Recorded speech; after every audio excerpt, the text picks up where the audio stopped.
Three Dude, soldiers check laughed this at a out. black No woman's way, let cheap me see. uniform. That's She was the hilarious. general Whoa, who look over trained there. their colonel. That uniform belongs in a thrift store. Ma'am, seriously, where did you even get that thing? A yard sale? The words cracked across the parade Oh, ground like a man. slap. Yeah, Sergeant right? Travis Cole circled her slowly, arms folded, smirking See at her the small face. crowd that was already turning to watch.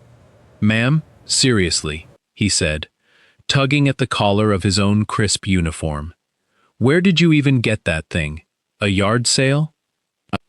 Specialist Mason Reed had his phone up before Cole even finished the sentence. The red record light blinking, his voice pitched loud enough for the live stream.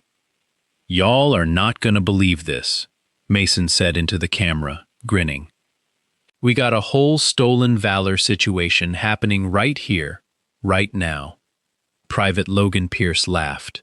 Not because it was funny, but because everyone else was laughing, and it felt easier to laugh than to think. The elderly black woman standing in front of them didn't move. Her ribbons were faded. Her boots were scuffed at the toe. Her uniform, decades old, hung on her frame like something she'd chosen on purpose. Ma'am, I'm gonna need to see some identification. Cole said, stepping closer, close enough that his shadow fell over her. Because right now, you are disrespecting every real soldier on this base. The crowd murmured. Someone in the back said, loud enough to carry, "Another stolen valor case." Someone else laughed. A phone camera clicked. She looked up at Cole, and she smiled. Not nervous, not afraid, almost amused. Why isn't she defending herself? If you've already got chills, drop where you're watching from in the comments right now. And hit subscribe before we go any further. Trust me, you do not want to miss the moment that Sergeant finds out exactly who he's talking to. Let's go back 3 days before any of this happened. Her name was Evelyn Brooks, and if you passed her on the street, you'd think she was just another widow, living quietly at the edge of town. Small house. Rose bushes she watered every morning at 6, rain or shine. A porch swing that creaked the same way it had for 30 years. She still made her bed with hospital corners. She still folded her towels into thirds. Some habits didn't retire, even when the woman did. Inside a worn leather Bible on her nightstand, tucked between the pages of the Psalms, was a photograph. Old, its edges soft from handling. Men and women in uniform, young faces, arms around each other, squinting into a sun that had set on most of them decades ago. She never showed that photograph to anyone. That morning, the morning before the parade ground, Evelyn stood in front of her closet for a long time. 2 uniforms hung there. One was newer, decorated, sharp lines, medals that caught the light. The other was old, faded almost to gray, where it used to be a deep forest green. A few ribbons hanging loose, threatening to come undone. She reached past the new one. She took the old one down and laid it across her bed like it was something sacred. "Not today," she murmured to no one, running her thumb over a ribbon that had frayed at the edge. "Today you're the one who tells the truth." She ironed it herself, every crease exact, every button polished, even the ones nobody would notice. When she was done, she stood in front of the mirror for a long moment, adjusting her collar the way she'd done 1,000 times before, in 100 different mirrors, in places most people would never see on a map. Then she picked up her keys and she went to Fort Bragg. Nobody there was expecting her. That was exactly how she wanted it. The next day, 3 young soldiers were getting ready for what they thought would be an ordinary afternoon. "You hear the colonel's coming through today?" Mason asked, adjusting his beret in the mirror of the barracks bathroom. Big ceremony. Cameras and everything. Colonel Mercer doesn't miss a beat, Cole said, buttoning his jacket. Man's a legend.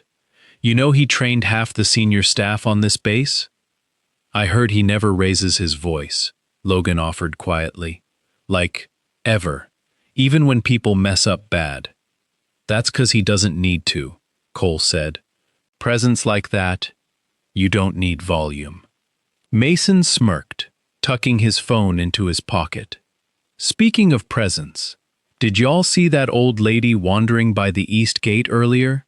Uniform looked like it walked out of a museum. Ribbons hanging off like Christmas decorations. Logan frowned. Probably visiting somebody. Or, Mason said, raising an eyebrow, she's one of those stolen valor types. My cousin caught one of those on camera last year. Got like 2 million views. Cole's smirk sharpened into something colder. 2 million, huh? Easy, Mason said. Cole checked his watch. We've got 20 minutes before formation. Let's go see what this is about. Logan hesitated. Cole, maybe we should just relax, Cole said, already walking. We're not going to hurt anybody. We're just going to ask a question. They found her near the flagpole, standing quietly, watching the flag move in the wind, like she was listening to something the rest of them couldn't hear. Ma'am, Cole said, stepping in front of her, with the kind of confidence that had never once been questioned. Can I ask you something? Evelyn turned to him, calm as still water. You may. That uniform, Cole said, gesturing at her with 2 fingers. Where'd you serve? A long time ago, she said. Longer than you've been alive, I'd guess. Mason had his phone out already, angling it. You mind if I film this? For, documentation purposes. Do what you feel you need to do, Evelyn said, and there was something in her voice, not fear, not defensiveness, something closer to patience. The kind of patience a teacher has for a student who hasn't yet realized how much they don't know. That patience made Cole angrier than defiance would have.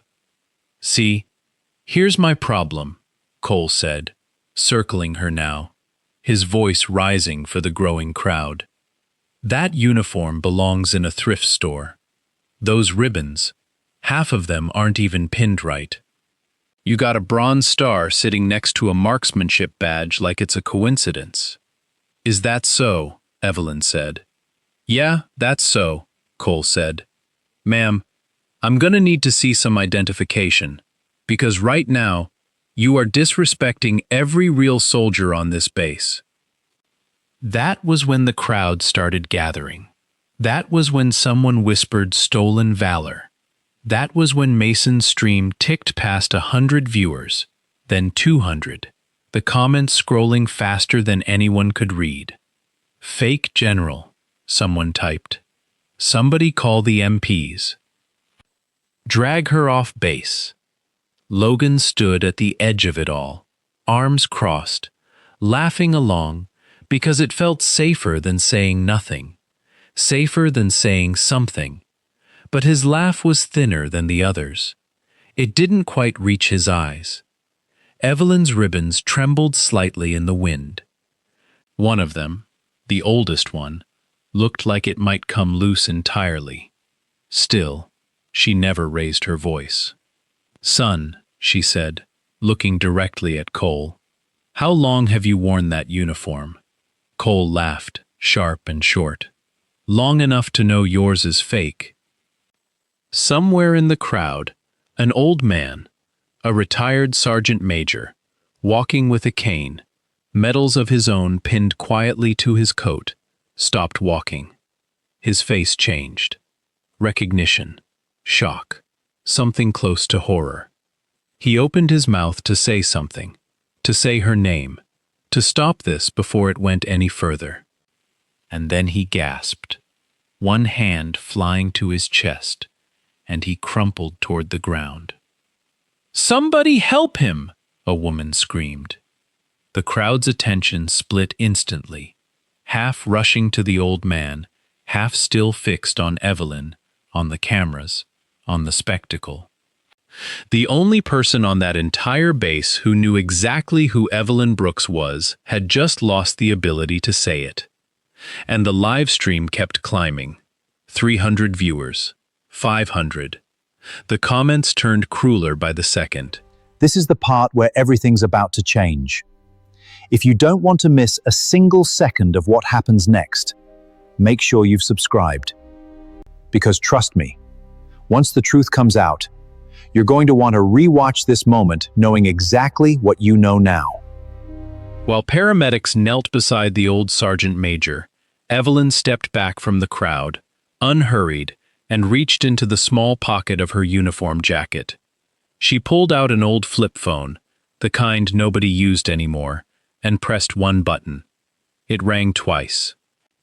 "Daniel," she said, her voice softening in a way it hadn't for Cole, hadn't for any of them.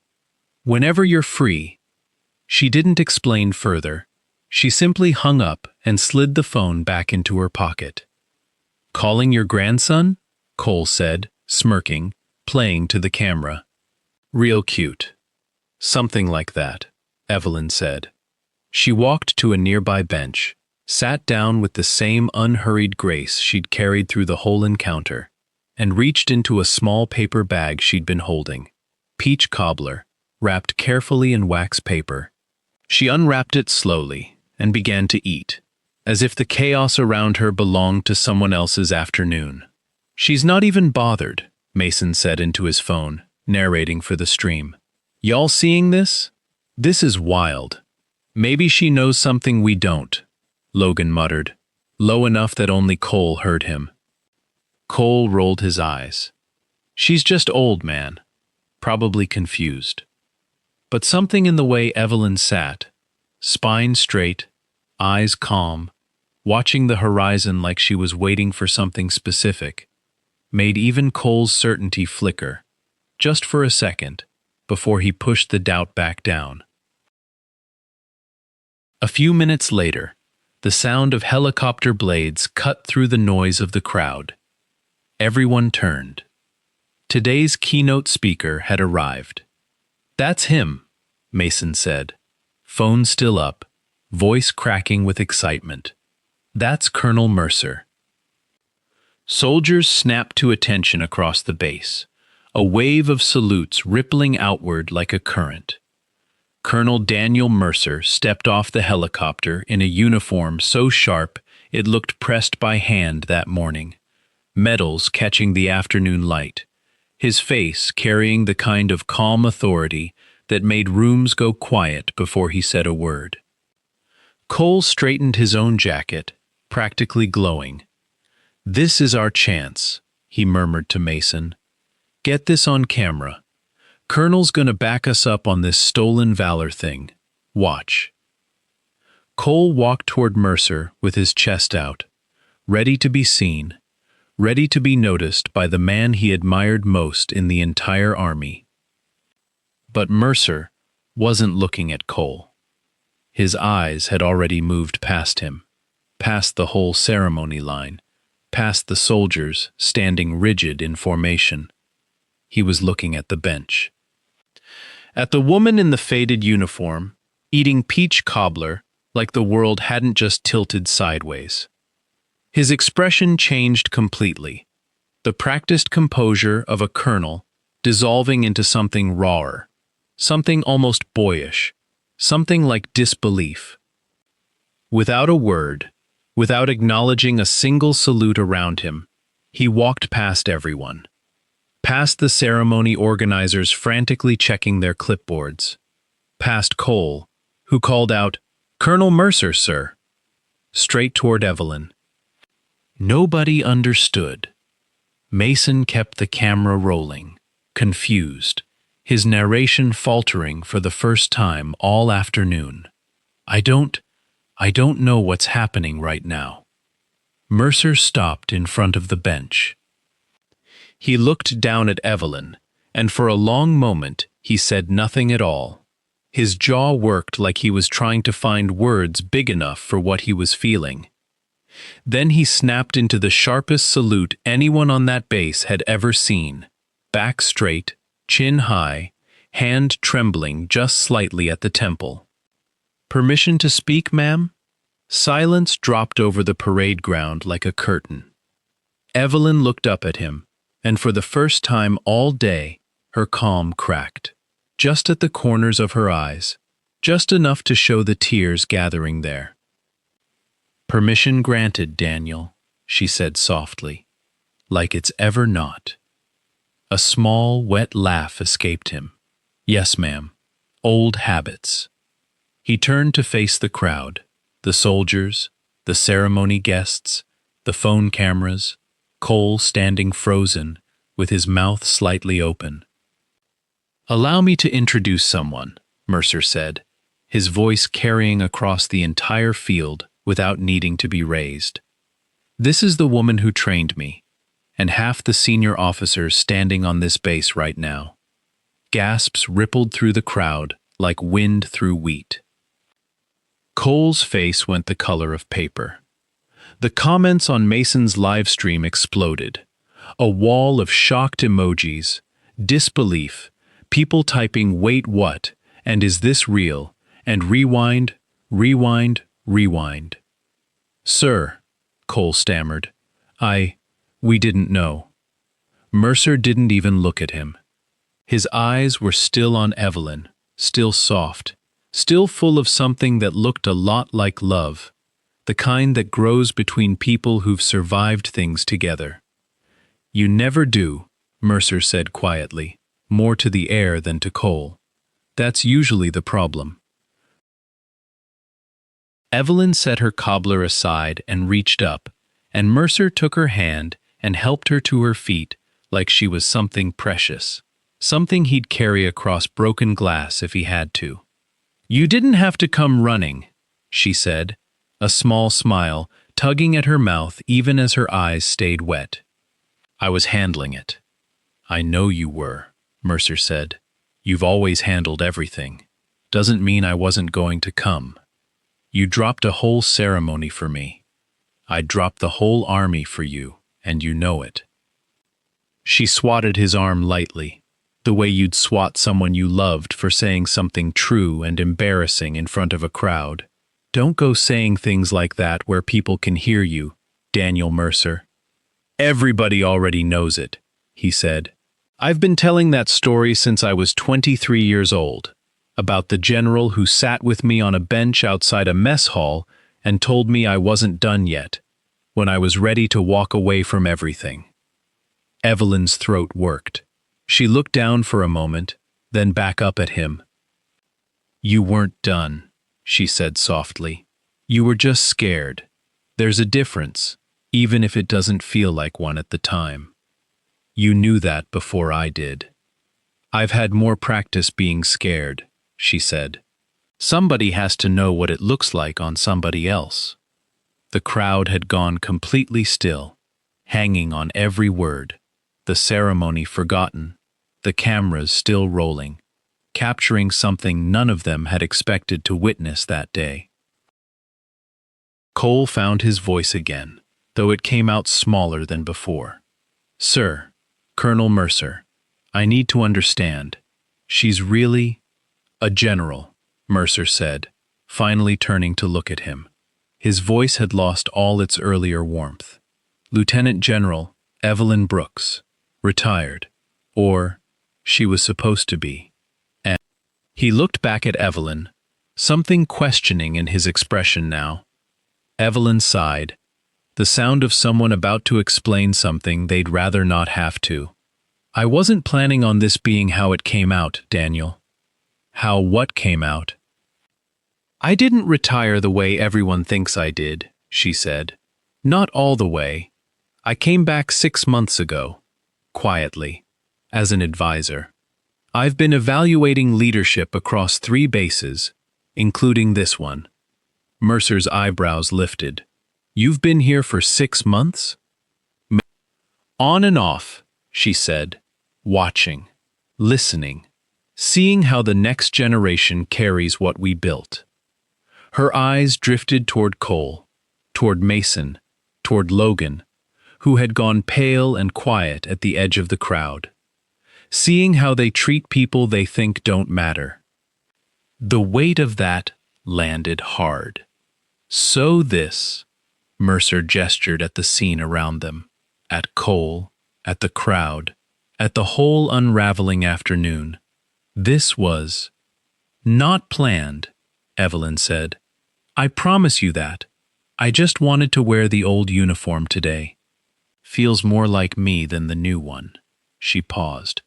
But I won't pretend it didn't tell me exactly what I needed to know. Mercer's jaw tightened as he turned back to Cole. Base security has cameras on that flagpole. Every angle, every word you said to her is on record. Cole's mouth opened and closed, no sound coming out. You didn't fail a stranger today, Sergeant, Mercer said, quiet and cold, in a way that was somehow louder than shouting. You failed the biggest leadership evaluation of your career, and you did it in front of a camera you brought yourself. The crowd had gone completely silent now, phones lowered, the earlier laughter feeling like something from another lifetime. 25 years ago, Mercer said, his voice softening again as he looked at his soldiers, at the crowd, at anyone willing to listen. I was a young lieutenant who was about to quit this army. I'd made a mistake that cost someone their life.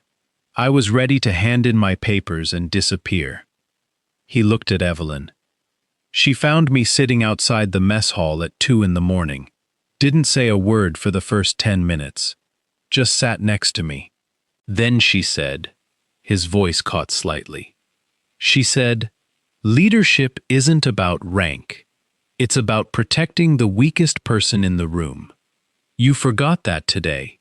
Doesn't mean you can't remember it tomorrow.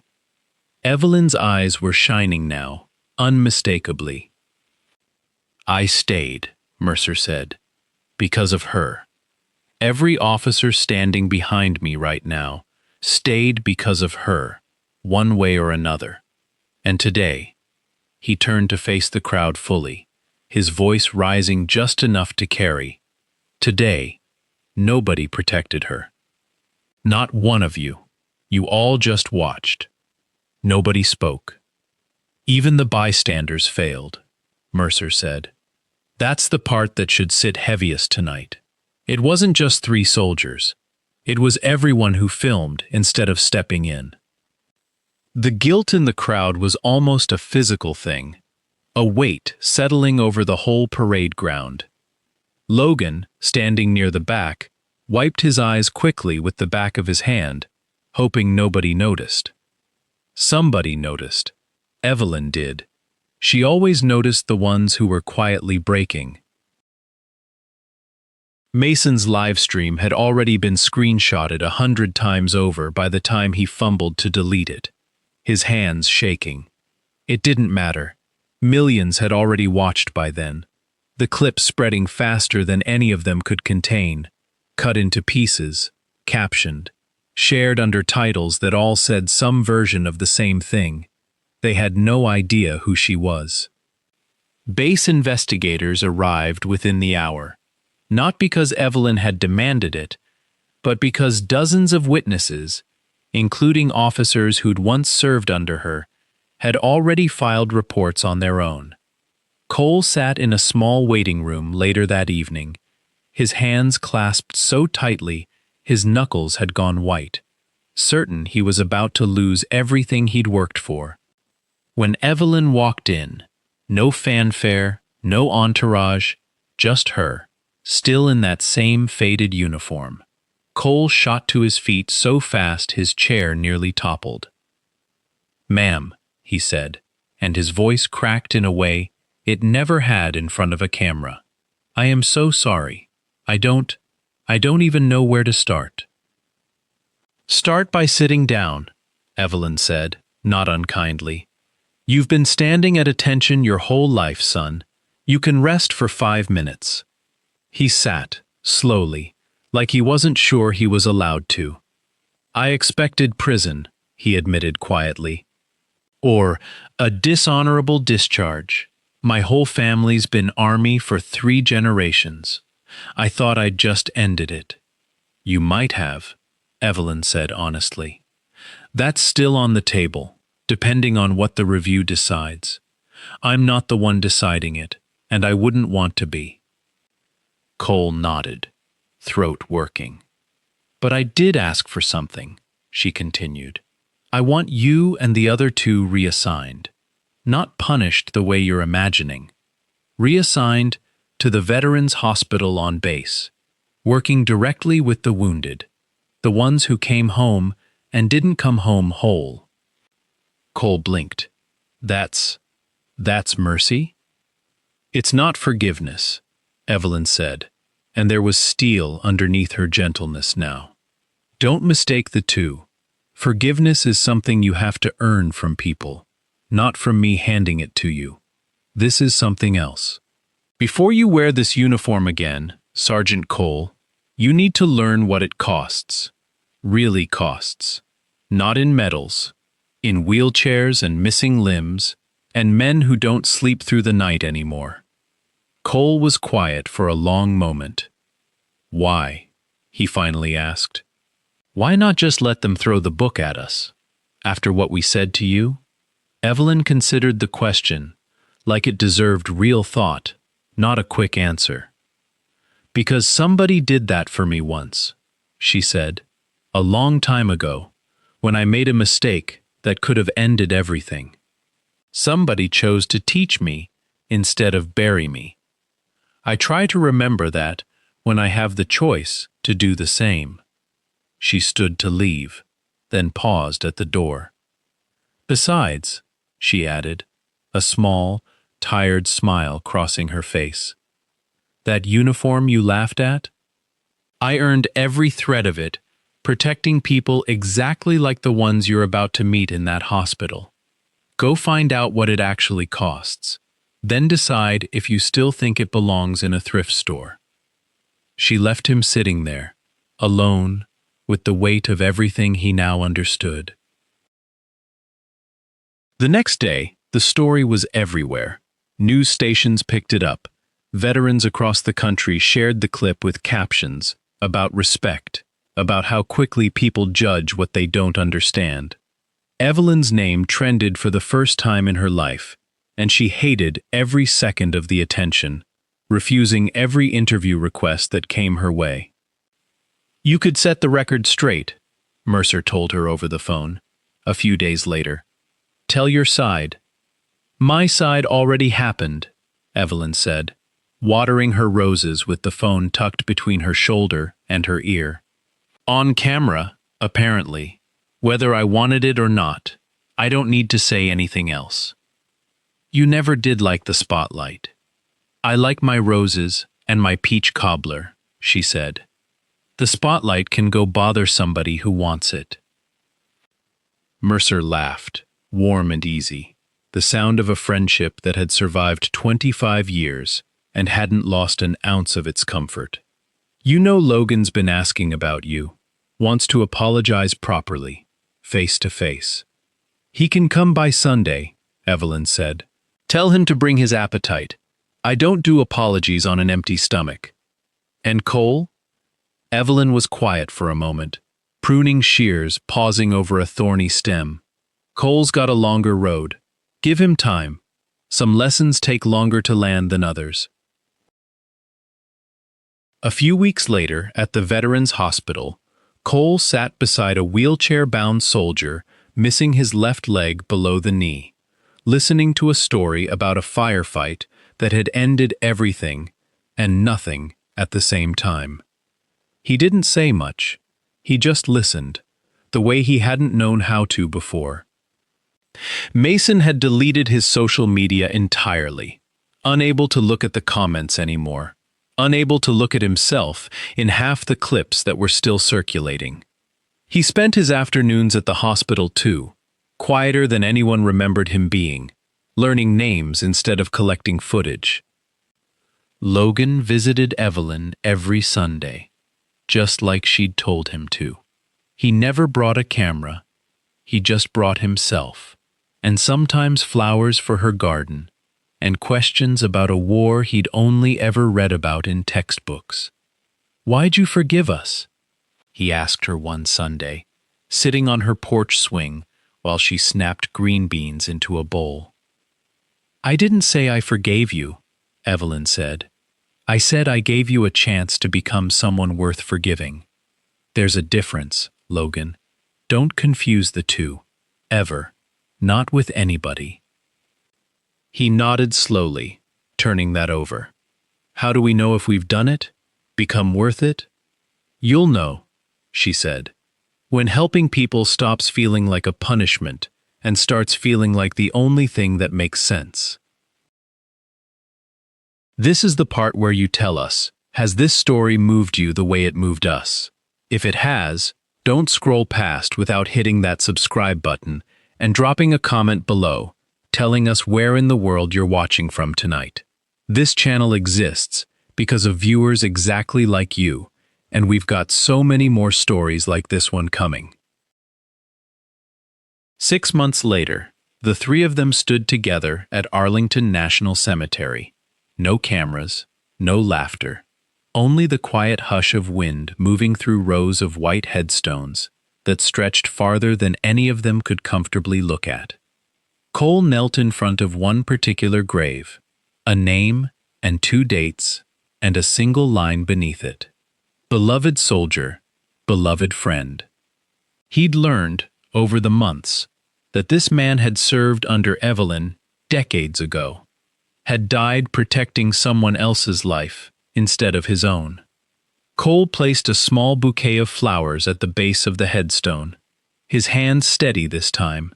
None of the arrogance from that first day left in him. "I'm sorry," he said quietly, to a man he'd never met, to a woman he'd once mocked in front of a crowd, to the version of himself that had needed 6 months and a hospital full of broken bodies to finally understand something simple. "I didn't know what I was looking at.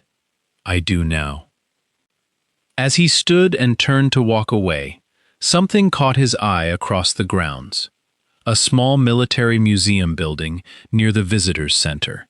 He wandered toward it without quite meaning to, Mason and Logan trailing behind him.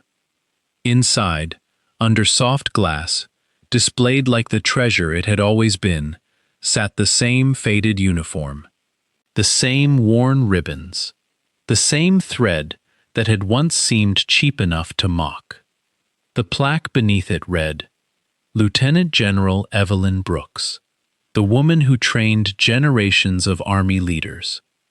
Cole stood in front of it for a long time, hat in hand, saying nothing. Later that afternoon, at a training facility not far away, a group of young cadets sat in a semicircle on the grass, listening to an old woman speak, her voice steady, her hands folded in her lap. "A uniform isn't measured by how new it looks," Evelyn told them, her eyes moving slowly over each young face, memorizing them the way she'd memorized so many faces before. "It's measured by the sacrifices stitched into every thread.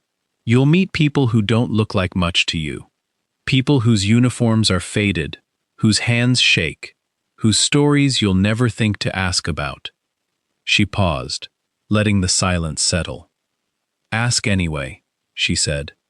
"You'd be amazed what you find stitched into the people everyone else stopped looking at." Somewhere behind the cadets, unnoticed, 3 men in uniform stood watching. Cole, Mason, and Logan. No longer laughing, no longer filming, simply listening, the way they should have listened from the very beginning. The wind moved gently through the field, carrying her words further than any of them expected, settling into cadets who would carry them for years, into soldiers who had finally learned what it cost. If this story touched you even a little, that's exactly why I make these. Make sure you're subscribed so you never miss the next one. Drop a like if you made it all the way to the end. And tell me in the comments, where are you watching from tonight and which part hit you hardest? I read every single comment, and there are so many more stories waiting for you. See you in the next one.